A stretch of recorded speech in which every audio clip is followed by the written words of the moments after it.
ଦେଖିପାରୁଛନ୍ତି ଆପଣମାନେ ଆମେ ବର୍ତ୍ତମାନ କଙ୍କଡାପାଳ ମୁହାଳ ପାଖରେ ଅଛୁ। ଏକ ଅଦ୍ଭୁତ ସୁନ୍ଦର ଏବଂ ମନୋରମ ଜାଗା, ସୌନ୍ଦର୍ଯ୍ୟପୂର୍ଣ୍ଣ ପରିବେଶ ଯେଉଁଠି ମନକୁ ଶାନ୍ତ ମିଳୁଛି। ଏକ ଅଦ୍ଭୁତ ପ୍ରକାରର ଅନୁଭବ ଏଠି ବାତାବରଣ ସୃଷ୍ଟି କରୁଛି।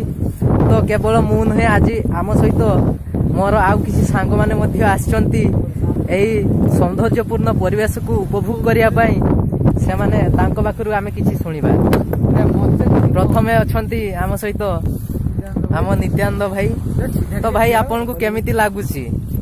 ଆଜି ଆମେ ଏଇଠିକି ଆସିଛୁ, ଗୋଟେ ସାଙ୍ଗରେ ଆସିଛୁ, ଗୋଟେ ଛୁଟି ଦିନରେ ଆସିଛୁ। ତ କେମିତି ଲାଗୁଛି? ବହୁତ ଖୁସି ଲାଗୁଛି।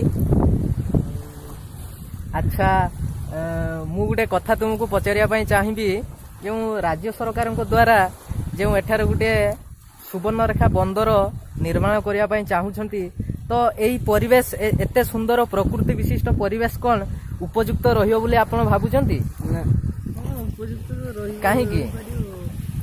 ଏଠାରେ ବନ୍ଦର ହେଲେ ଆମକୁ ବହୁତ ମନ ଦୁଃଖ ଲାଗିବ। ଆମେ ଆଉ ଘୁରିବାକୁ ଆସିପାରିବାନି, ଲୋକମାନେ ବହୁତ ଦୁଃଖ ମନେ କରିବେ। ଆଚ୍ଛା, ଗୋଟେ ସୁନ୍ଦର ସୌନ୍ଦର୍ଯ୍ୟ ବିଶିଷ୍ଟ ପ୍ରକୃତି ନଷ୍ଟ ହେଇଯିବ, ନାଇଁ କି? ଆଚ୍ଛା, ତ ଆପଣ କ'ଣ ଚାହୁଁଛନ୍ତି ଏଠାରେ ମାନେ ସେ ବନ୍ଦରଟା ହଉ ନା ନ ହବା ପାଇଁ? ଆମେ ତ ଚାହୁଁଛୁ ନ ହଉ, ରାଜ୍ୟ ସରକାର କ'ଣ କରିବେ? ଆଚ୍ଛା, ଠିକ୍ ଅଛି। ଆପଣମାନେ ଜାଣିବାକୁ ପାଇଲେ ଆମର ଭାଇଙ୍କର ମତାମତ କ'ଣ। ତ ଆମେ ଯେମିତିକି ଦେଖିପାରୁଛେ କେତେ ସୁନ୍ଦର ପରିବେଶ ଏଠାରେ।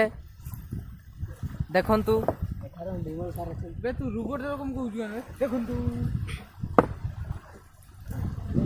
ଏତେ ସୁନ୍ଦର ପରିବେଶକୁ ନଷ୍ଟ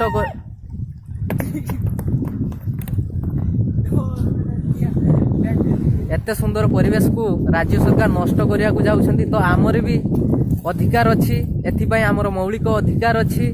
ତ ଆମେ କିପରି ଆମ ପରିବେଶକୁ ସୁରକ୍ଷା ଦେଇପାରିବା, ଆମେ ଆମ ଭିଟାମାଟିକୁ ରକ୍ଷା କରିପାରିବା, ଏଥିପାଇଁ ଏହା ଆମର ହକ୍ ମଧ୍ୟ।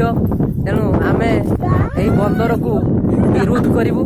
ଆମର ଶରୀରରେ ଶେଷ ରକ୍ତବିନ୍ଦୁ ଥିବା ପର୍ଯ୍ୟନ୍ତ ଆମେ ଏହି ବନ୍ଦରକୁ ବିରୋଧ କରିବୁ ଏବଂ କୌଣସି ପ୍ରକାରେ ଆମେ ରାଜ୍ୟ ସରକାରଙ୍କର